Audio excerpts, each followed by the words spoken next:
नमस्कार साथियों, स्वागत है आप सभी का सत्या एक्सेलेंट यूट्यूब चैनल पे। साथियों, एक बार फिर से मारुति सुजुकी की तरफ से रजिस्ट्रेशन होना शुरू हो चुका है, क्योंकि एक बार फिर से अपडेट आ चुकी है। इसका फॉर्म भरना शुरू हो चुका है। यदि आप मारुति सुजुकी में जॉब पाना चाहते हैं तो आप इस वीडियो को कंप्लीट देखिएगा।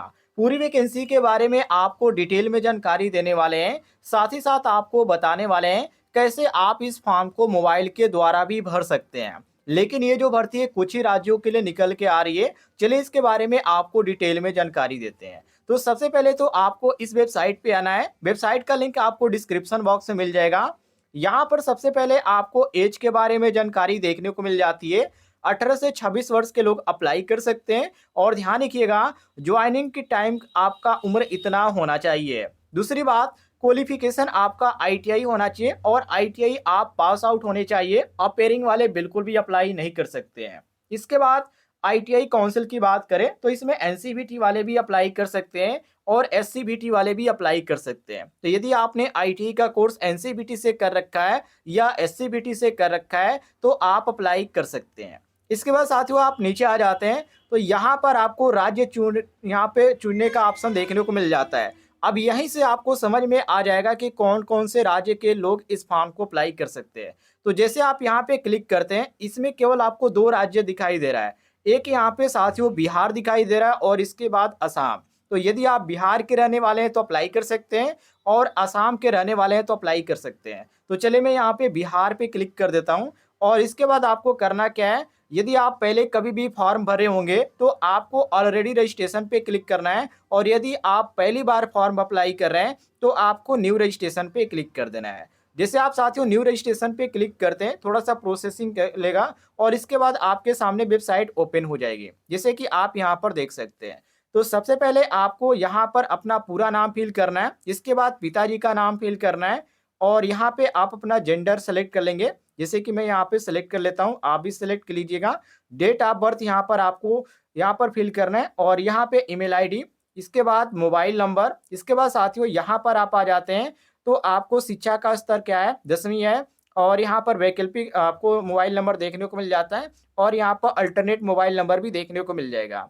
अब यहाँ पर आपका पूरा एड्रेस पूछा जाएगा तो मकान नंबर सबसे पहले आपको फिल करना है। इसके बाद गली मोहल्ला का नाम आपका क्या है ये आपको यहाँ पे फिल करना है। इसके बाद नज़दीकी जो यहाँ पर लैंडमार्क है या सेक्टर है उसका आप यहाँ पे नाम फिल करेंगे।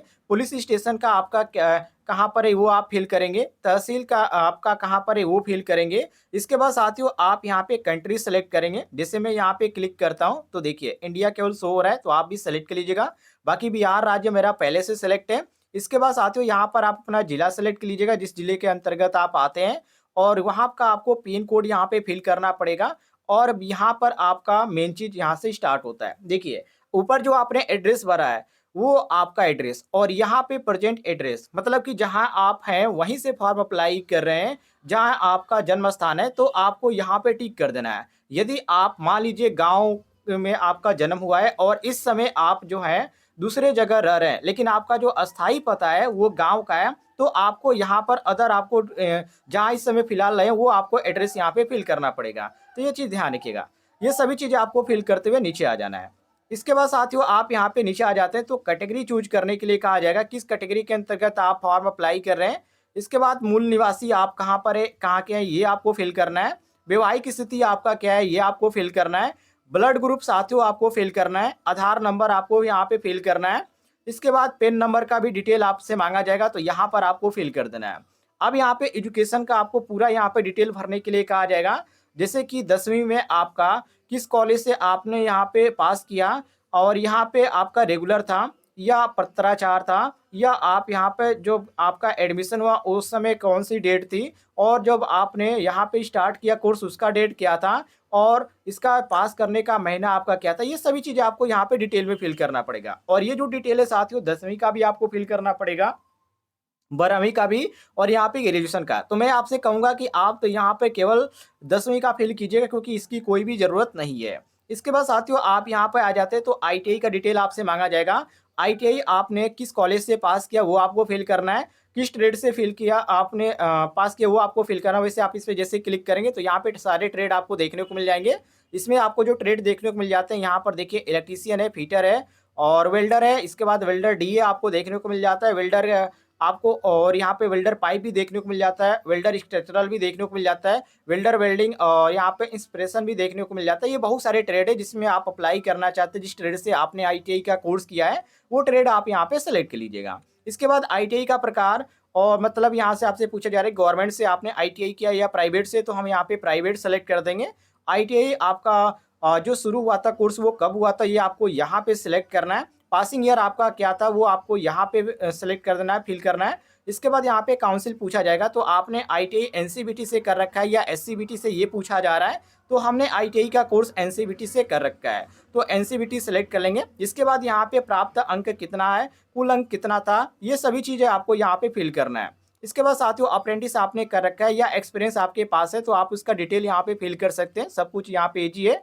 और यहाँ पे सदस्यों का नाम पूरा यहाँ पे और उनका उम्र, और सिस्टर और यहाँ पे पत्नी है तो उसका भी फिल कर सकते हैं, चिल्ड्रेन बच्चे हैं तो उसका भी फिल कर सकते हैं। ये सारी चीज़ें आपको फिल करना पड़ेगा।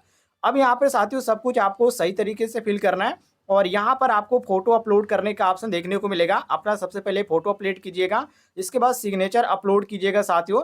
इसके बाद 10वीं का मार्कशीट और यहाँ पे 10वीं का सर्टिफिकेट, और यहाँ पे आईटीआई का मार्कशीट, आईटीआई का सर्टिफिकेट, अटैच पेन कार्ड, और यहाँ पे 12वीं का भी मांगा जाएगा, आधार नंबर भी मांगा जाएगा। फ्रंट का अलग रहेगा, बैक का अलग रहेगा। और जिस स्थान से आप फॉर्म फिलअप करें उस स्थान का नाम दीजिएगा। और इसके बाद आपको करना क्या है, नीचे आ जाना है, सब कुछ यहाँ पे कंडीशन आपको पढ़ लेना है और यहाँ पे टिक कर देना है। जैसे आप यहाँ पे क्लिक करते हैं तो देखिए यहाँ पे टिक आ जाता है, आपको ऐसे कर लेना है और सबमिट कर देना है, ये आपका रजिस्ट्रेशन हो जाएगा। तो इस तरह आप मोबाइल के द्वारा फिलअप कर सकते हैं। और जैसे आपका रजिस्ट्रेशन कंप्लीट होता है तो आपको ये जो आपका रजिस्ट्रेशन है पूरा प्रोसेस खत्म हो जाएगा, तो आपको ईमेल के माध्यम से या जो भी मोबाइल नंबर आपने इस फॉर्म भरते समय यूज किया उसके माध्यम से आपको जानकारी मिल जाएगी, कहाँ पर आपको जाना है, ये सारी डिटेल आपको मिल जाएगी। उम्मीद है साथियों आपको जानकारी पसंद आई होगी, तो इस वीडियो पर एक लाइक जरूर कीजिएगा।